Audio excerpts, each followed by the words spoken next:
It's time for the pro-life movement in America to recalibrate. Time for a new start. It's time for The Line of Fire with your host, biblical scholar and cultural commentator, Dr. Michael Brown. Your voice for moral sanity and spiritual clarity. Call 866-34-TRUTH to get on The Line of Fire. And now, here's your host, Dr. Michael Brown. Once again, friends, we are going to have a very important broadcast here on The Line of Fire. Michael Brown, delighted to be with you. Coming your way again from our CFNI, Christ for the Nations Institute studio in Dallas, Texas. But the phone number is the same as always, 866-34-TRUTH, 866-348-7884. I was traveling yesterday, Labor Day. I hope you enjoyed the repeat broadcast on the beauty of holiness. Tomorrow, I have an exclusive 1-hour interview with Jonathan Cahn. He does lots of interviews, but we've got a full hour to talk about his brand new book. Friends of Jonathan Cahn, you'll be eager to listen to it. Foes of Jonathan Cahn, take a listen. I think you'll find it eye-opening and relevant. Again, phone lines are open. Later in the show, I'm open to taking calls on any subject. We're going to start, though, by talking about Donald Trump and the pro-life movement and where things stand today and the need for recalibration. And then some painful updates from Israel. And then we'll get to some calls. If you want to call in, especially on the pro-life subject, 866-348-7884. And boy, friends, I'm writing articles day and night. My heart is just pouring into this material, these resources. We're really praying over every radio show. We want to really serve you. We want to equip you. I feel the sacredness to the mission. I feel an urgency to the calling. I had my monthly prayer retreat this last weekend and felt such a sobriety before the Lord, seeking Him and really wanting with all my heart to help spark revolutionary fire in each of your hearts. So wherever God has you, you may be preaching to millions, you may be shut in and privately praying, you may be pouring into toddlers at home, you may be making big real estate deals. Whoever you are, if you know the Lord, He has you on the front lines. You are called to service. You're called to be a soldier in a holy army that fights with spiritual weapons, that overcomes evil with good, that overcomes hatred with love, that overcomes lies with truth, that overcomes the force of the flesh with the power of the Spirit. But make no mistake about it, we are in a war. And my message this morning to the students at CFNI is that following Jesus is a serious matter.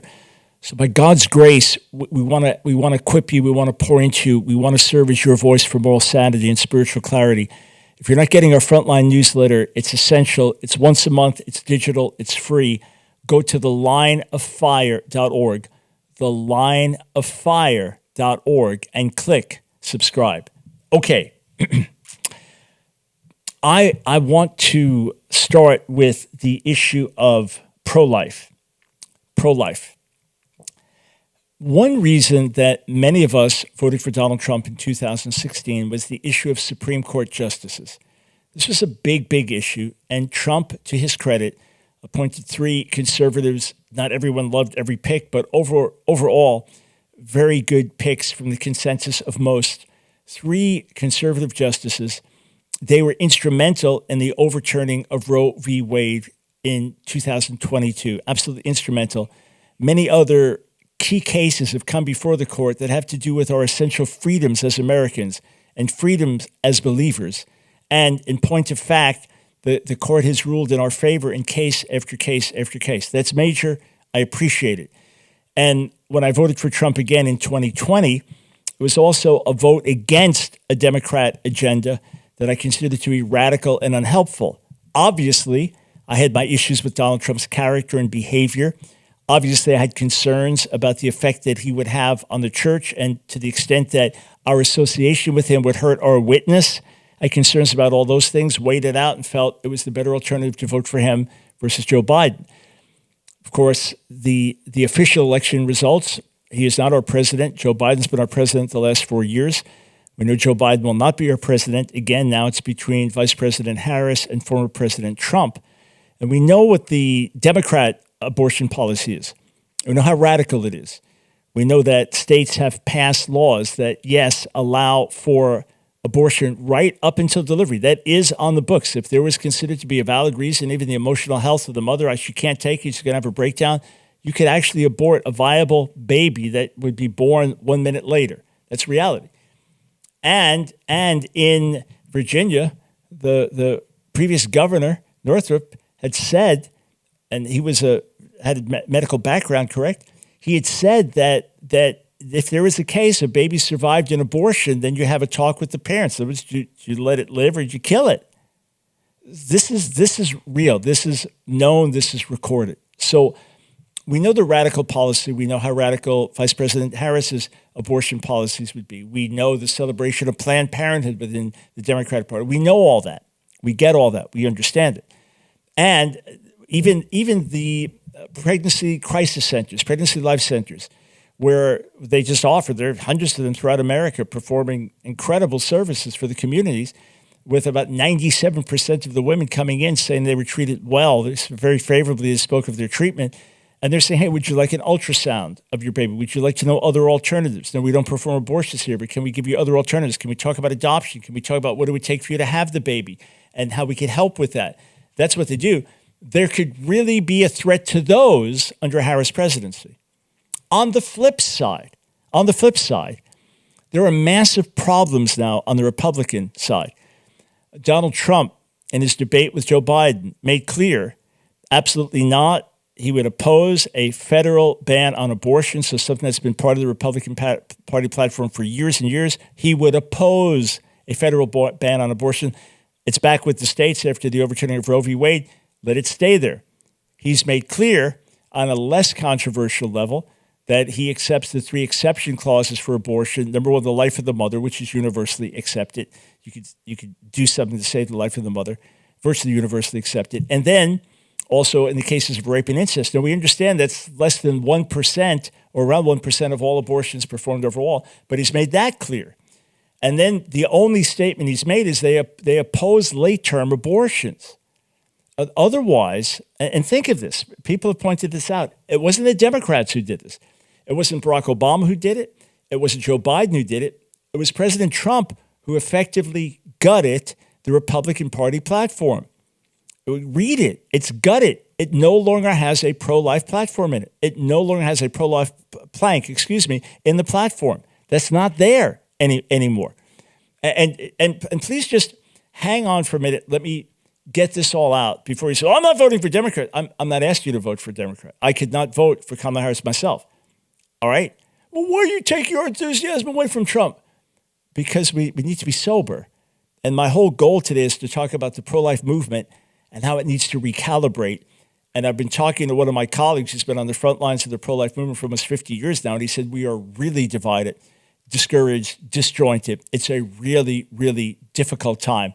The worst time possible after the overturning of Roe v. Wade to be in this disheartened, discouraged, even divided condition. Not that they're against each other, but it's hard to even unify and come together. So I'm laying out the facts because I want to point to a positive way forward, all right?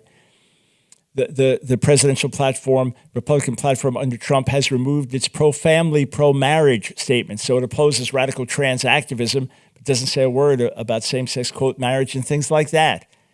So under Trump's leadership, the GOP party has now shifted to moderate pro-choice, whereas the Democrat Party is radical pro-choice, or literally radical pro-abortion.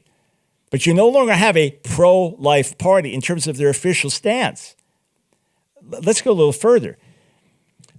J.D. Vance, vice presidential candidate, Senator Vance, has said that if a federal ban for abortion made it to the desk of President Trump, he would veto it. Now, hang on. That is saying that the American people, by vote, through their elected officials, have enough majority that they can now go with an actual constitutional amendment, a ban, whatever it would take, the exact technical words. But you can't just do that by one vote. Oh, we got 51-49 majority in the Senate. No, you need 60. And you need, in the House, you have to have this strong representation so that this is through our electoral process. The people of America, through the process we have, it's never going to be 100% versus 0%. It wasn't like that with slavery or anything else in our history. but 100% no. But the majority, a strong majority, are saying we want a federal ban. He's still saying it would be vetoed. Not only so, but President Trump has said, well, I live in Florida, and I've never been comfortable with this thing of 6 weeks. The pro-life law in Florida, no abortions after 6 weeks. So now a push back against that. President Trump said, yeah, that's too soon. They need more time. I would vote against it. As a citizen of Florida, I would vote against that. And then he said that there would be federal funding for IVF. Now, IVF is more controversial. But remember, as much as people have been helped through IVF and had babies through IVF, and we rejoice at their success, that maybe 10 embryos are created, one is used. What happens to the others? Do they get thrown away? That is proto-life. That is first stages of human life. So that's controversial as well. And in the past, the problem was the pro-life movement recognized that Trump would stand for many of these issues, and he did, and would vote and nominate and appoint ultimately the Supreme Court justices, and he did, and we appreciate that. But his heart conviction was never fully pro-life to the degree, say, that Ronald Reagan's was, or certainly that pro-life leaders were. It was never there. In that sense, he was not fully one of us. But we talked about it. We say we, I mean evangelicals and pro-life leaders.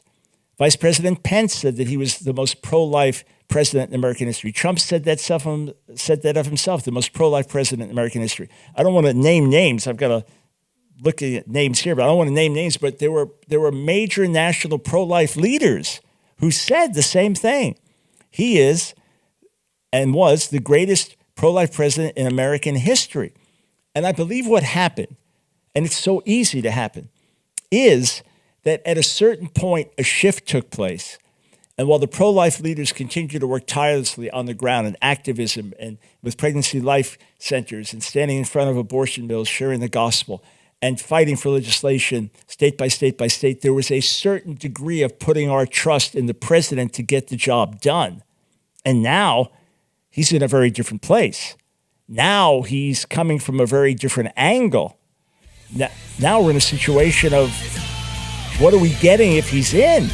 He's voting against this, standing against this, speaking against this. So it's time for recalibration. It's time for a restart. We'll talk about it on the other side of the break.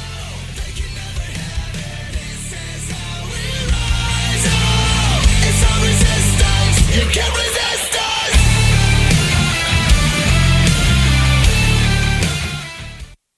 This is Michael Ellison, founder of Trivita Wellness.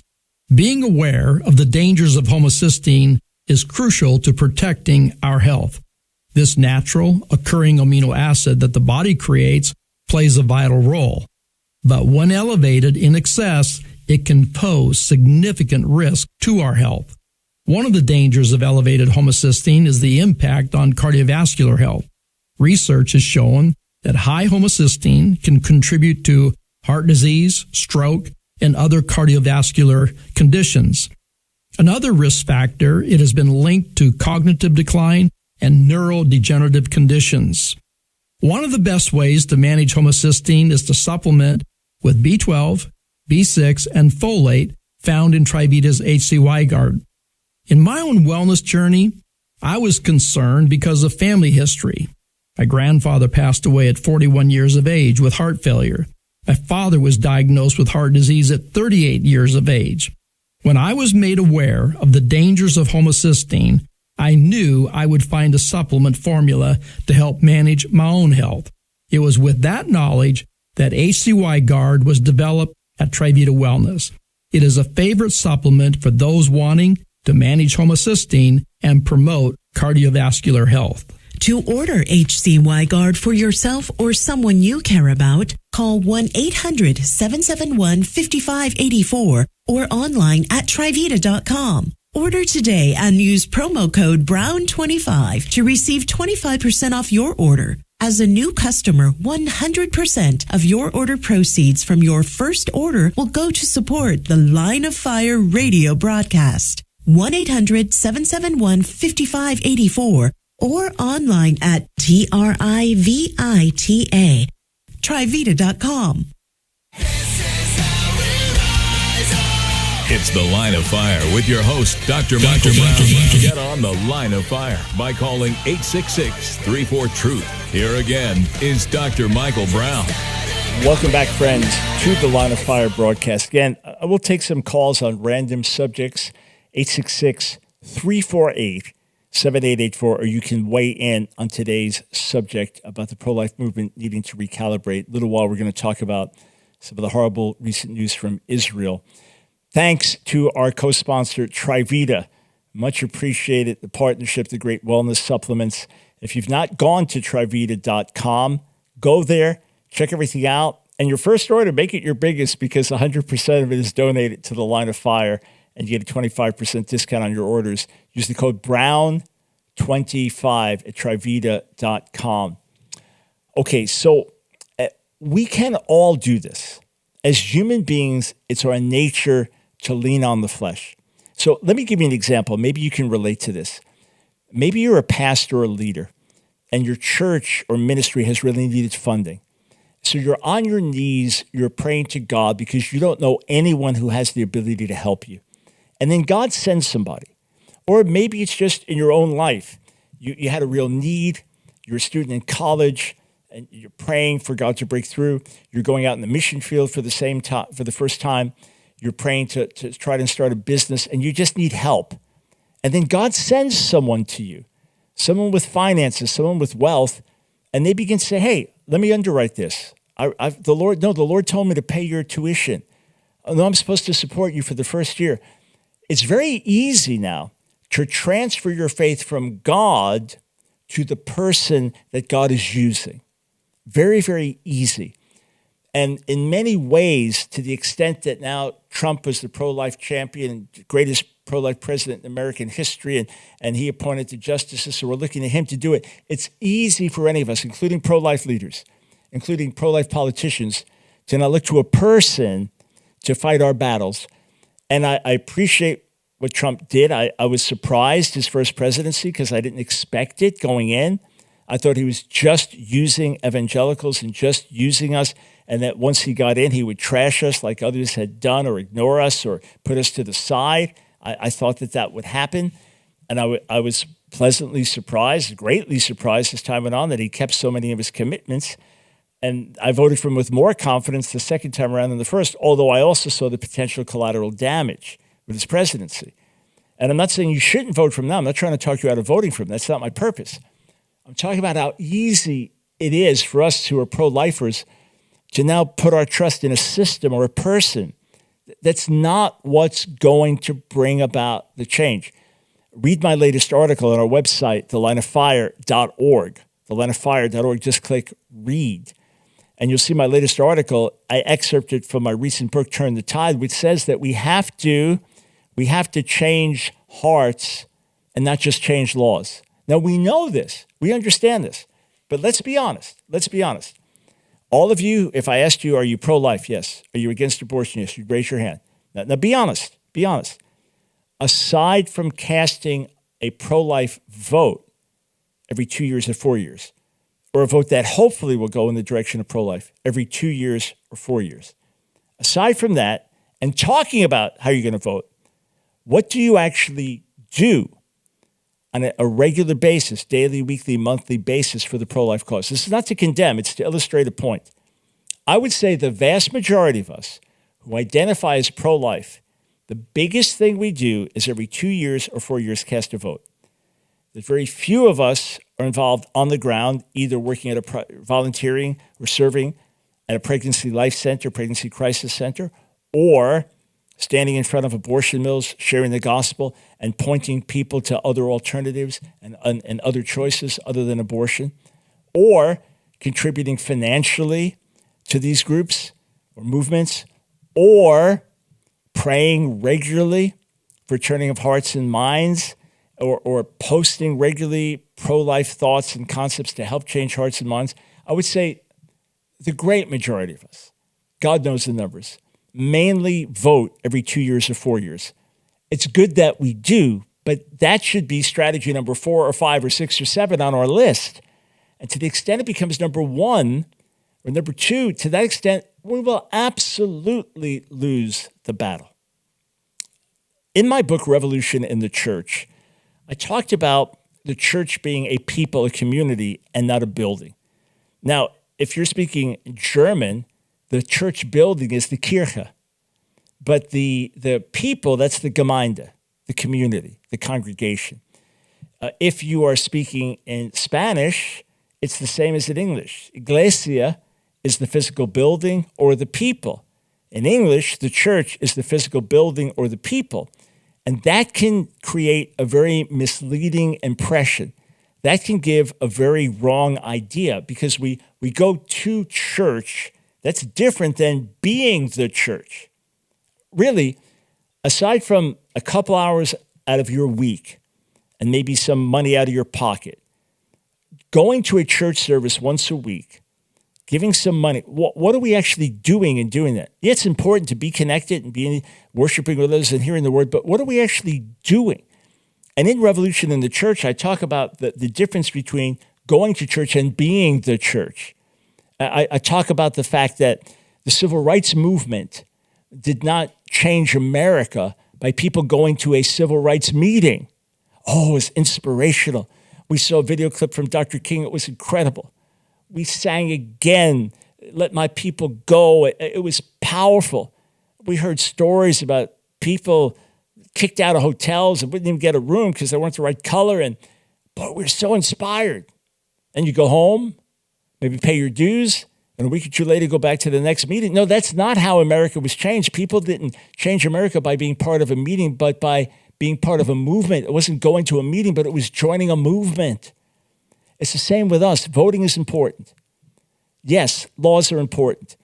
But right now, there's been so much pushback against abortion. You take a state that was a red state, Ohio, that had laws, pro-life laws going in the right direction.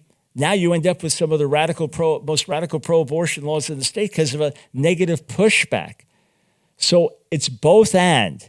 It's changing hearts and minds as well as changing laws. And some of my friends on the front lines of the pro-life movement are really re-strategizing, and they have some great political ideas as well that could be effective. So pray that God would give them unity of heart, pray for anointing, pray for wisdom, pray for grace, pray for divine strategy, pray for divine backing. But ultimately, the key is that grassroots, you and I, on the ground, as followers of Jesus, do what we're called to do. Oh, it's costly. There's a price to pay. Our witness is costly. Standing for what's right is costly. But let's honor the Lord and do what's right and realize that whatever good the president can do or whatever bad the president could do, it's ultimately up to us to be the salt of the earth and the light of the world. Jesus didn't tell the king or the emperor, you are the salt of the earth, you are the light of the world. He told us, his followers, even the lowliest, even the least, even the unknowns, we are the light of the world. We are the salt of the earth. By his grace, we are to be the moral preservative and the moral conscience of society. We are to be leading the way in doing good and setting the captives free. You say, I don't know what to do. Every day, Lord, here I am. Send me, use me. It may be in secret prayer. It may be in finances. It may be in sharing the gospel. It may be on social media. It may be preaching on a street corner. It may be on TV. Maybe in 1,000 different ways. He knows. But he's looking for people who are available. He's looking for people who'll say, here I am, send me. He's looking for frontline soldiers, and that's all of us. That's you, that's me, called to stand, called to do what's right, regardless of cost or consequences. May the leaders of the pro-life movement have wisdom, anointing. I don't mean that all put their trust in Trump. I'm just saying there could be a shift. There has been a shift of looking too much to a party, to a politician to bring about change. It's going to happen on the grassroots through each of us. We come back on the other side of the break. Some heavy news from Israel. I'm going to play a bunch of clips for you. I believe you'll be impacted. Don't go anywhere.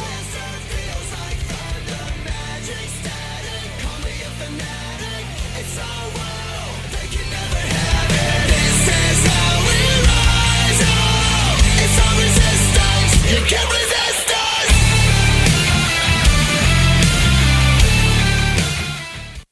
Hey friends, Michael Brown here. My delight to serve as your voice for moral sanity and spiritual clarity. We are living in such urgent times today, friends, that all of us are in the line of fire. There's a target on your back. There's a target on my back. If you simply seek to live by biblical values or just conservative moral values, you could be canceled. You could be cast out. You could be put down. You could be silenced. I'm here to say, friends, that I am not about to be silenced, and I don't believe you are either. It is time for us to stand up. It is time for us to say enough is enough. It is time for us to push back in Jesus' name. Not fighting the way the world fights. No, overcoming evil with good, overcoming hatred with love, overcoming the flesh with the power of the Spirit, overcoming lies with truth.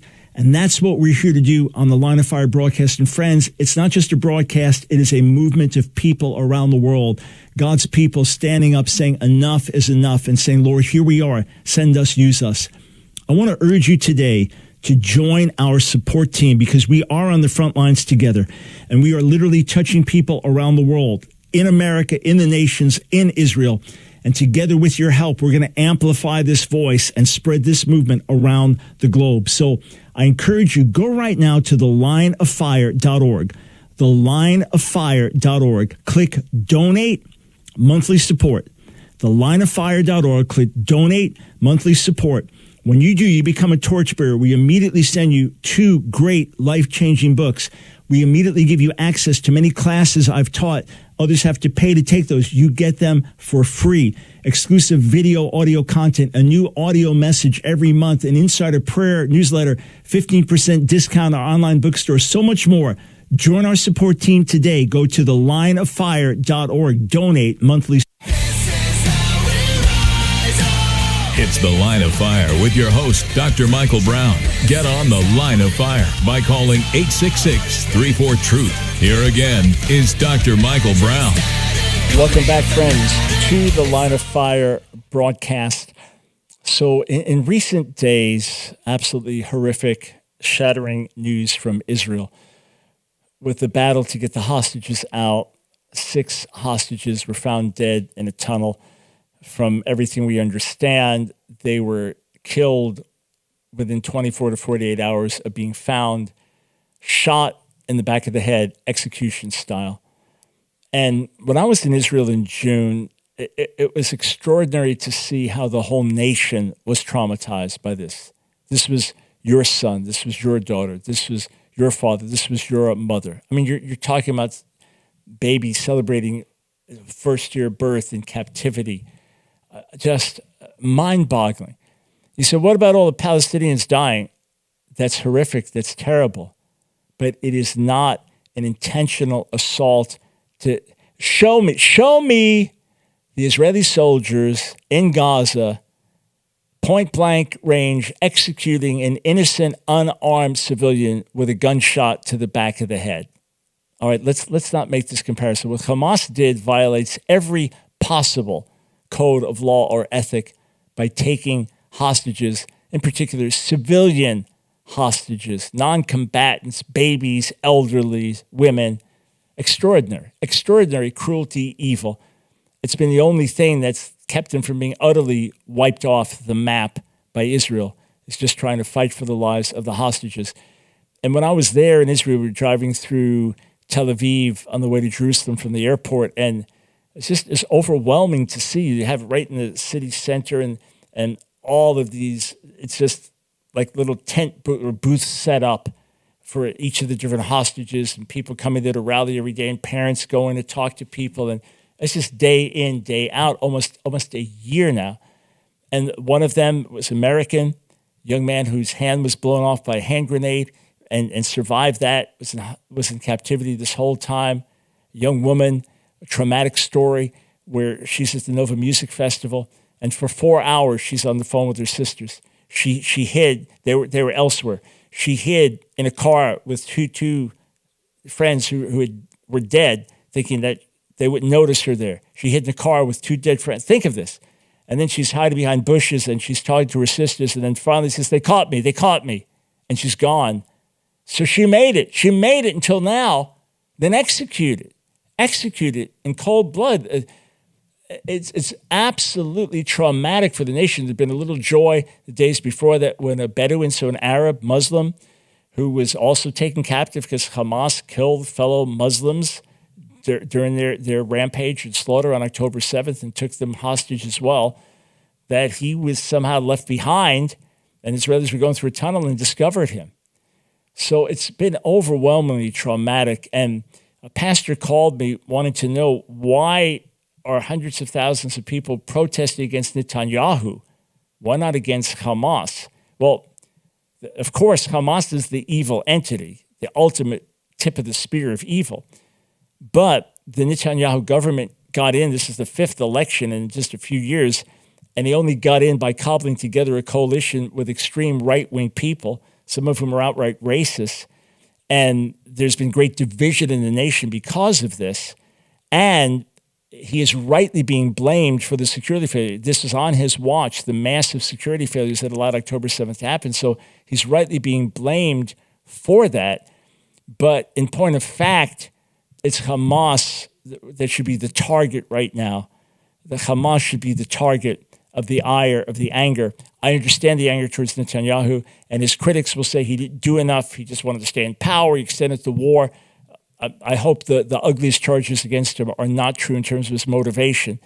But he's rightly indignant, Prime Minister Netanyahu, rightly indignant with President Biden for talking about Israel needs restraint now or making it Israel's fault that they didn't do enough to get the hostages out. You have this utterly inhuman, horrific act and the criticism towards Netanyahu. So he responds to this at a press conference. He's speaking in English here. Let's listen to what he had to say. I was asked whether... All right, I'm not Israel hearing is not, it. I'm if not it's playing, we are... the release of hostages. Here we go. Well, I want to set the record straight. On April 27th, Secretary of State Blinken said that Israel made an extraordinarily generous offer for a hostage deal. On May 31st, Israel agreed to a U.S.-backed proposal. Hamas refused. On August 16th, Israel agreed to what the United States defined as a final bridging proposal. Hamas refused again. On August 19th, Secretary Blinken said, Israel accepted the U.S. proposal. Now Hamas must do the same. On August 28th, that's 5 days ago, Deputy CIA Director said that Israel shows seriousness in the negotiations. Now Hamas must show the same seriousness. I want to ask you something. What has changed in the last 5 days? What has changed? One thing. These murderers executed 6 of our hostages. They shot them in the back of the head. That's what's changed. And now after this, we're asked to show seriousness? We're asked to make concessions? What message does this send Hamas? It says, kill more hostages, murder more hostages, you'll get more concessions. The pressure internationally must be directed at these killers, at Hamas, not at Israel. We say yes, they say no all the time, but they also murdered these people. And now we need maximum pressure on Hamas. I don't believe that either President Biden or anyone serious about achieving peace and achieving the release would seriously ask Israel to make these concessions. We've already made them. Hamas has to make the concession. Thank you very much. Toda rabba lachem. All right. So you understand the anger there. What changed is what Netanyahu is saying. When something this outrageous and sick happens, shooting people in the back of the head who have been hostages for almost a year, absolutely despicable, inhuman on every level, on every single level. Why is not there just total international rage towards Hamas and a demand that you are cut off from any support, any funding, anything, unless you unconditionally release the rest of the hostages? I understand within Israel the anger towards Netanyahu. I get that. But worldwide, the rage can only go in one direction. So there is ultra-Orthodox Jew Beryl Solomon, interesting story, apparently a former drug dealer and nightclub guy, and now ultra-Orthodox Jew, a Lubavitcher Chassid, as he'd be called. And I just discovered him recently. Apparently he's really an entrepreneur and a good social media influencer. So he's doing an interview with a lieutenant colonel in the IDF about what's actually happening there behind the scenes, trying to get an understanding. And I may not get to a single call or anything today, but I've got a bunch more clips. I want you to hear this. It'll take you behind the scenes and give you some insight into what's happening on the ground in this painful, heartbreaking situation. I know it's not Thoroughly Jewish Thursday, but obviously we need to talk about these things right now. So let's listen to clip number 1. When they found the hostages, was this a rescue operation for the hostages that went bad? Is this a recovery of the bodies? There are things we can't say, but we got intelligence. We were getting intelligence all the time from people we're finding and investigating all the time. We're getting intelligence from them. We're finding more and more tunnels. We're finding more and more hostages. Unfortunately, just before you come, they kill them. That's what they do. They know that the second we're going to be inside the tunnels, they're finished. So they're killing our hostages. Now, we want them alive. We have the best forces in the world. Now, it's not like the Entebbe mission in 1970s where you come with an amazing plane and come and do a Superman force like Yoni Netanyahu, Bibi's brother, and do a hostage, save the hostage. One soldier was killed that time. One hostage also was killed, but not in that place. This is much more complicated. They are holding our hostages and the Shvuim, as human shields. The second they see, hear, feel someone coming close that is not their people, they shoot and kill. And they explode themselves up. They have suicide bombers that they are hostages also, which means they're taking Hamas people or Palestinians from Gaza and putting them suicide vests on them, and they're actually also hostages with the Jewish hostages also. The second someone comes close, they shoot to kill and they explode themselves.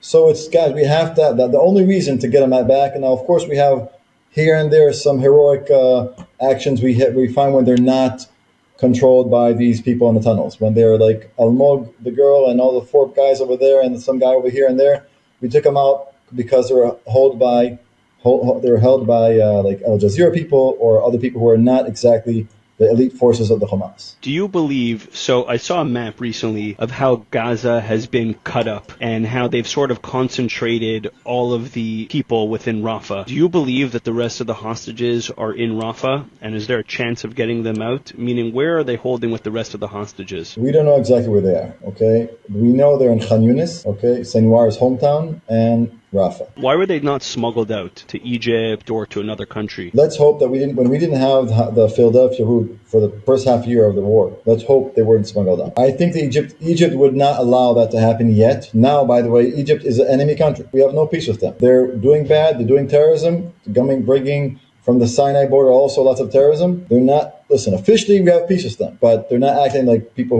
who was in a peaceful connection with us. Why did we not have control of the Philadelphia border before this? If Israel wanted to, they could have taken it on day one. Because I'm a lieutenant colonel, which means I have 6 guys under me, and I'm like the middle officer in our. The high command is doing from my opinion, a lot of this is also, you could send this to your people. We're frustrated what's going on in the high command of the IDF. The guys who failed cannot win the war. The people who actually brought this on us, the intelligence, the Southern Command officers. Gallant, the Minister of Security, is saying we could release Philadelphia route. These people were in the past 20, 25 years, based on the lie of routine of giving them, helping them, will make them not do terrorists to us. No, that's big mistake. To win this war, you have to take down the high command. They replaced the high command. Thank you so much, guys, for doing your job. You are heroes, but not for this war. We have to have other people who think differently in this war. Like, I can give you names later on or even now, but I'm saying that these guys cannot win the war because they don't know how to win the war. How do you win the war? I'll say how and what means victory. How is first of all be strong and tough. One missile coming from the north. We'll take this up on the other side of the break.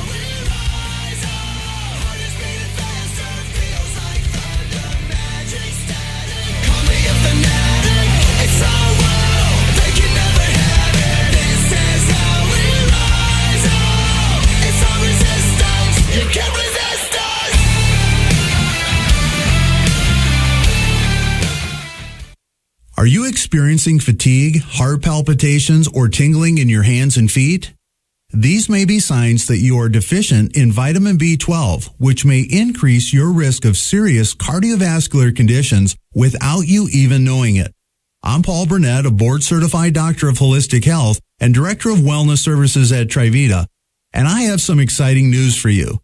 Introducing Trivita's HCY Guard, the breakthrough sublingual B12 natural supplement scientifically formulated to support maximum absorption and support healthy levels of homocysteine.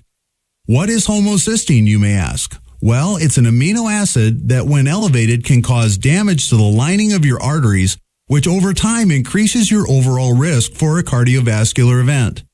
Trivita's HCY Guard is highly absorbable because of its sublingual form and because of its methylated form of B12, which enhances its bioavailability, maximizing its crucial role in reducing unhealthy levels of homocysteine. And here's the best part. The B12 and other active ingredients in Trivita's HCY Guard support healthy energy production, brain function, nerve function, and enhancing your overall well-being. So if you're ready to take charge of your heart health and support your body's natural defenses against artery damage, then get your pack of Trivita's HCY Guard today. To order HCY Guard for yourself or someone you care about, go to Trivita.com, spelled Trivita, and use promo code BROWN25 for 25% off your order. Or call 1-800-771-5584. That's 1-800-771-5584. These statements are not intended to diagnose, treat, cure, or prevent any disease. It's The Line of Fire with your host, Dr. Michael Brown. Get on The Line of Fire by calling 866-34-TRUTH. Here again is Dr. Michael Brown. Welcome back, friends, to The Line of Fire. I actually gave out the wrong clip there. So I want to go back and start with an earlier clip in the interview. This was really into the interview already. This will set the context for you a little bit better. So this is Orthodox Jew Beryl Solomon interviewing Lieutenant Colonel Daniel Jacobs. They'll be introduced as we go on. So it's going to start with the newscast and then into the interview. So this is, I needed to start there, but it'll all be clear as you listen. Let's go ahead. 6 hostages were just discovered in Rafah who were killed by Hamas. The IDF announcing they have found 6 dead hostages inside of a tunnel in Gaza just days ago. I have with us a lieutenant colonel from the IDF, Daniel Jacob. He is the lieutenant colonel of over 700 soldiers, and he has some inside information for us about the operation, what's going on in Israel right now. So what happening now actually in Israel is a little trauma because it's going from all the sides. We're having also Gaza issues, West Bank issues, Yudan Shomron, Jenin. Hebron was killed. 3 guys were killed in Hebron. Gush Etzion, 2 guys were injured. All around, what's going on now is crazy. So I'll start with Gaza and I'll go up north later on. So as you guys know, we found on the way to one of the tunnels, we were actually finding the tunnels. We found inside the tunnels 6 guys, 6 bodies. The people who were hostages up to a few days ago, probably Thursday or Wednesday. We didn't know exactly when they were killed. They were shot and killed. So until last Wednesday, they were alive. They were killed. They were executed by the most worst terrorist organization in the world, Hamas. I'm sure you guys are hearing the news now, what's going on in Israel, left, right issues. The Hamas is to blame what's going on now in Gaza. Not the left, not the right. In Israel, we're always used to blaming ourselves in issues happening around Israel. We knew actually where they were, where some of the hostages were a few months ago. We knew where one of the probably maybe even Sinwar, in one of the tunnels in Khan Yunis, because that's his hometown. Two terrorists came out of the tunnels with underpants and hands up. Our special forces almost shot them, but they listened to what they're saying, and they said, if you come into these tunnels, we're going to shoot and kill and kill everyone inside this tunnel. So we retreated back. So actually, what happened a few days ago could have happened also a few months ago. I'm going to ask the question for everybody watching this right now. Why was it not done a few months ago? I'm not blaming anybody. We want the hostages alive. The people were kidnapped in the festival and from kibbutzim and from their home beds. We want them back home safely. This is the most craziest thing we have going on now in the past couple months and of course weeks in this whole issue with agreement, non-agreement. We have to understand that the agreement is important for Israel, but we're doing a agreement with the devil. We cannot agree that the Philadelphia route will be open. If we open up the Philadelphia, which was Egypt and in Gaza, the Egyptians and the Hamas in Egypt have lists and tons and thousands of terrorists waiting to go into Gaza when they open and take control of the southern route of Gaza. It's the southern border. They're waiting for it. Yeah, I saw a post from Rabbi Pesach Walicki, Orthodox Jewish rabbi, now has become a friend, and a hostage's son was saying, what's more important, my father or the Philadelphia corridor? So again, this would connect Gaza to Egypt, and Israel now has control of it. Which is more important? This is a son asking about his father, and Rabbi Walicki, who's got his own kids serving in the front lines in the military in these days, Rabbi Walicki said, actually, maintaining the corridor is more important. In other words, if we give it up, then thousands more will certainly die. I mean, these are agonizing situations. The nation is in trauma. Just think of if you've gone through a terrible hardship, and maybe you lose a loved one, then you have a major physical issue in your own life, maybe a car accident, and then your business collapses, and this all happens within a couple of years. I mean, you are officially deeply traumatized. Well, that's the state of the nation now, and obviously, all the people of Gaza deeply traumatized in the midst of this war. It's an agonizing situation. But right now, with the horrific, shocking news, I mean, every day people with the hostages. They're carrying it in their heart, they're carrying it in their mind. To find out not just that dead bodies were found, but executed, just devastated the nation. The clip ended, you said, well, the clip in the last segment ended, and Lieutenant Colonel talked about how to win the war. It wasn't like the specific strategy you'd be looking for, where we lost the end of that clip. It was more just saying it has to be fought a certain way, and the current leadership of the military or security is not ready to fight it. All right, one more clip. This is extended, but let's listen to this while we still have time. Go ahead. You know, one thing that drives me crazy about Israel is we try to separate God and Torah and Hashem and mitzvot from Israel and from the IDF. What do you think is the Torah approach and Hashem's approach, God's approach to this war? Well, we're going to read the Torah portion in a few more weeks. Ki tetzeh lemilchama, right? Ki tetzeh. And also we just passed Re'eh. Re'eh. If you do good and you go in the ways of God, God will help you. Okay? And it says also, which means when you go in battle, you have to be, first of all, even in a mitzvah, in a milchemet mitzvah, in the war of a mitzvah, I don't know what's called in English. You have to leave your wife, leave your farm, leave your house, leave everything, no matter what, and go to battle. We have to be together. We have to bring the religious people into this war. Not as battle fighters. Bring them to help in the hospitals. Bring them just to help be part of the, I'm going... Third time I'm going into the reserves now. You yourself are religious. Are you religious? Are you religious yourself? I'm not Orthodox. Beautiful. Now, I'm saying you keep Shabbat, you keep kosher? Right. And the best thing is Nida.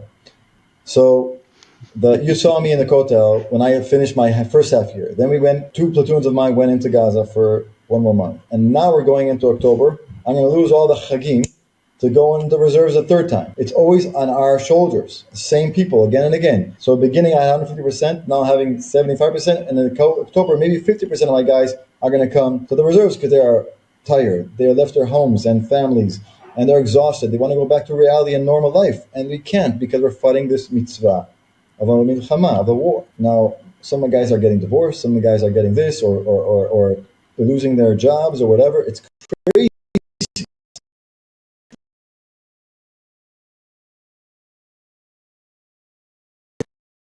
From the liberals in Tel Aviv, we also need help from the Americans. And you guys were helping us a lot in the beginning, but now we kind of lost it. Okay. What do you mean? What do you mean? Financially, morally?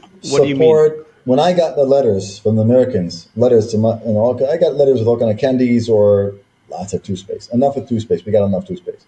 But we got drones, and we got all kind of things that were life-saving devices. I'm not sharing this to brag. I'm sharing this to inspire. I mean, you reached out to me for last week for what? What did you need? Coffee mugs? What did I even sponsor last week? Yeah, I got my guys flashlights for the helmets, okay, and coffee kits for long missions. I paid for coffee kits and for flashlights. Listen, this small thing that maybe a couple thousand here, a couple down there, it's a very, very important thing because the Army is no budget for nothing. Listen, they hardly have money for ammunition, like you probably know. So everything extra I have to get for my soldiers on my own. For last winter, I got my soldiers fleeces, black fleeces or brown ones, green ones. Because if not, my soldiers were recalled and not do the missions and be freezing. Because the Army said, listen, Daniel, just do what you have. You have connections, use them.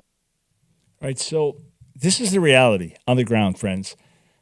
Going on this long, the Army being that depleted, like he said, the enemy knows that Israel is better in a short war than a long war. Men in the reserves, so families, so you can go back. You go back. We're not just talking about all the young people, 18 and older, just right out of high school, straight into the military, mandatory service, a couple of years for the women, 3 years for the men. But reserves, if you're a man, you're 40 years old, married with 4 kids and a job, you're called on, you go back. And some volunteer to keep going back. It's that real that they're saying, yeah, we didn't have fleeces, coats to put on during the winter. We needed that. Flashlights, different things like that. That's the reality on the ground. This is what Israel's in the midst of. So I want you to be aware of it. I saw someone post on X the other day, well, how come no one talks about the Palestinian children being killed? I hear about it day and night. I hear Israel being accused of genocide day and night. I see pictures when there's something that happens. For example, before Israel moved into Rafah, they successfully relocated about 1 million people, just a matter of a couple of weeks, 2-3 weeks, in new tent cities because they were going in for their last offensive there in Rafah. And the Biden administration wanted to slow them down, and they said, look, we will relocate everybody. And they did, successfully. And then there's a bomb that drops, and next thing you hear about absolute horror, mind-boggling horror. Palestinians, including children, burned alive. You say, what did Israel do? Well, Israel bombed a Hamas outpost, which was set up right near where the refugees were in the tent cities, not knowing that there was a stockpile of Hamas weapons, bombs there. So when they took out the Hamas terrorists, it also ignited bombs that were right next to the civilians put there by Hamas. So Hamas is the ones responsible for the deaths of those children. Israel was taking out terrorists in a careful way. And because Hamas was embedded there with the refugees, with their bombs near the refugees, this atrocity takes place. Does not mean everything Israel does is right or righteous, but it means our indignation should be against the evil of Hamas. Pray for God's mercy on Israel. It's a critical time.